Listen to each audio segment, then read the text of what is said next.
সালাম আলাইকুম রহমতুল্লাহ। কি অবস্থা সবার? আশা করি আলহামদুলিল্লাহ ভালো আছেন। আমি আপনাদের দোয়ায় ভালো আছি।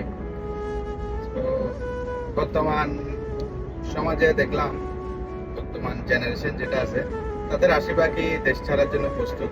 সবাই বলছে, অনেকে বলছে ভাই একটা ভিসা দেন, দেশের বাইরে চলে আসতে চাই, দেশে কিছু হচ্ছে না।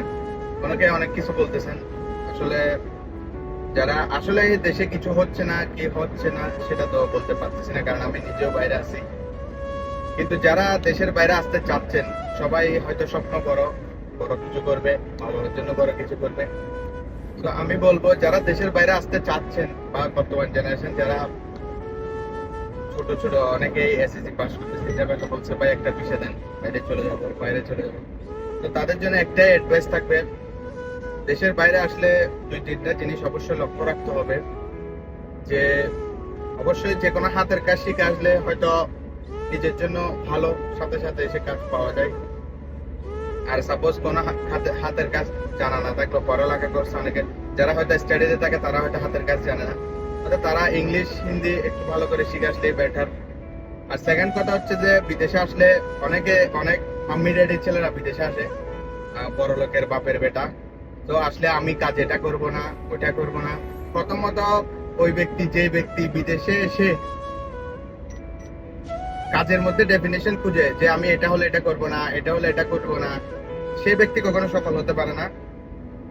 বিদেশে আসার সাথে সাথে যেই কাজ পাবেন সেই কাজ করতে হবে, একদিন সফলতা আসবে, হয়তো একটু সময় লাগবে, কিন্তু আপনি যেই কাজকে কখনো হেলা করা যাবে না। আপনি যে কাজই পান ওই কাজ আপনার থেকে করতে হবে দেশের বাইরে, কারণ এখানে আপনাকে কেউ মুখ দেখে টাকা দেবে না, আপনার পরিশ্রম দেখে টাকা দেবে।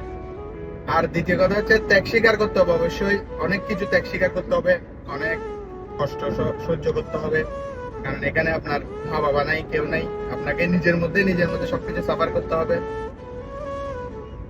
তৃতীয় কথা হচ্ছে যে ধৈর্য ধরতে হবে। আপনি দেখবেন হয়তো আপনার বন্ধু এত টাকা কামাচ্ছে, আপনি এত টাকা কামাচ্ছেন না কেন, সময় আসবে, ভালো সময়। কারণ সময় সব সময় আপনার দিকে থাকবে না, অনুকূলও থাকবে।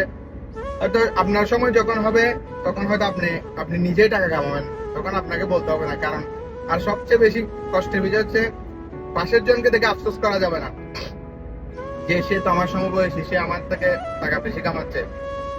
তো সেটা হচ্ছে সবচেয়ে বড় ভুল বিদেশ বাড়িতে, যে আমার পাশে আমার বন্ধু, আমার বন্ধু সমতুল্য, সে আমার থেকে অনেক বেশি টাকা কামাচ্ছে, সেটা নিয়ে কষ্ট পাওয়ার মতো বোকামি আর কিছুই নেই।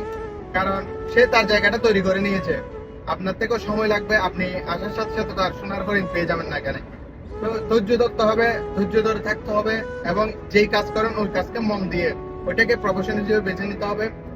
আপনি এই বিদেশে সবচেয়ে ফার্স্ট জিনিস হচ্ছে অনেকে ধৈর্য ধরে থাকতে পারে না। ধৈর্য ধরে একই কাজকে করতে হবে, কষ্ট কষ্ট স্বীকার করতেই হবে। আপনার কষ্ট ছাড়া এখানে আপনার কেউ টাকা দিবে না, কিন্তু আপনি ধৈর্য ধরে থাকেন, একদিন ইনশাল্লাহ সফল হবেন, যেটা সত্যি কথা।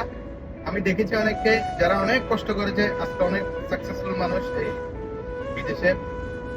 তো যারা নতুন আসবেন তাদের জন্য আমার পক্ষ থেকে এই অ্যাডভাইসটাই থাকবে, সবাই ভালো থাকবেন, সুস্থ থাকবেন। আসসালামু আলাইকুম।